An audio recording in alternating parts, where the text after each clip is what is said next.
Hey, how's it going? Keith Townsend. We haven't given an update on two things in a while. One is the data center.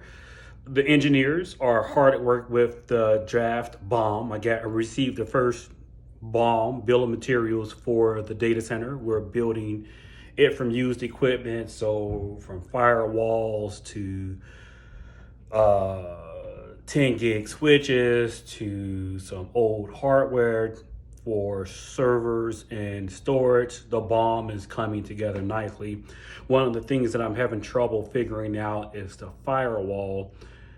One, I don't like firewalls in the sense of I don't like managing old school firewalls. They're just a pain in the butt. I'm thinking about running VMware NSX as a firewall for my edge. Something I suggested at one of my last companies, and they kind of just ignored me. But I think it's a good time to try this in the data center. Love your feedback on any suggestions for the bomb for the data center. And the other thing I wanted to share with you guys is an update on the Lightboard. I haven't been able to lick this Lightboard thing the way that I want to in quite some time. There's been a couple of challenges. As you guys can see, I'm in the new studio space. I don't know if you noticed that the flooring is just about easily 90% done. There has to be some edge work that needs to be done to complete it.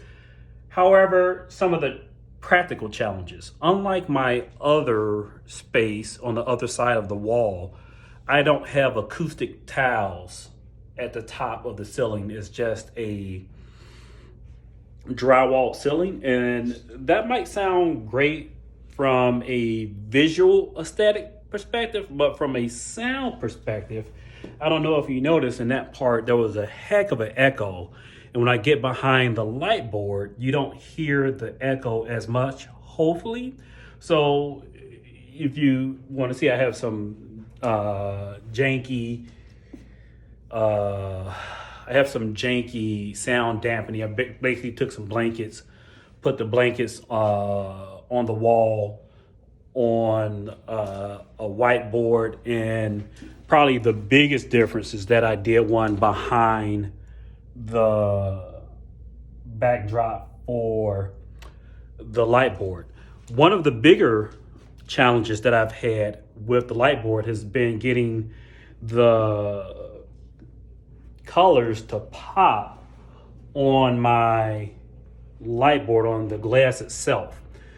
It's basically a lighting problem, and it is really, really difficult to crack. So one of the things that I did was I put a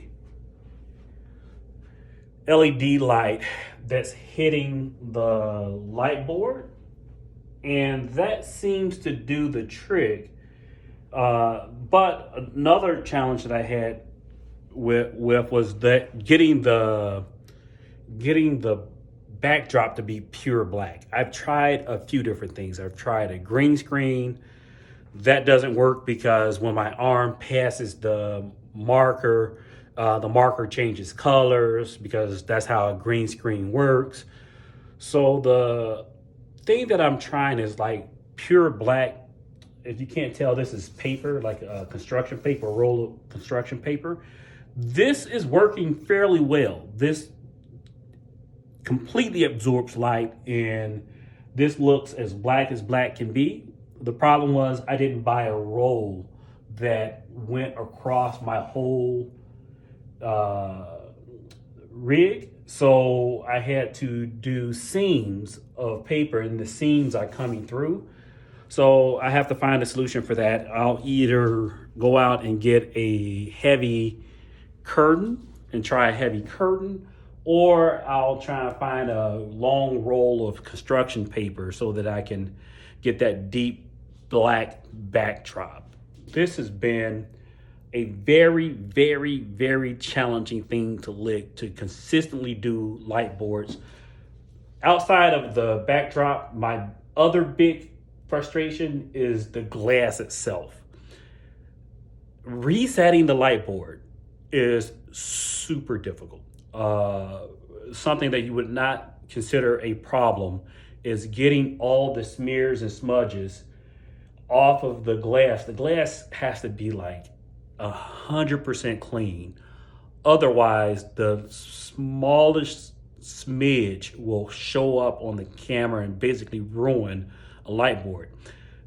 You have to shoot them basically in one shot, meaning I can't pause, stumble, etc. as I usually do in a video and then go back and do a jump cut. Because if you do a jump cut, you end up with like an unexplained piece of writing on the light board. Like, well, wow, Keith, where did that whole drawing come from?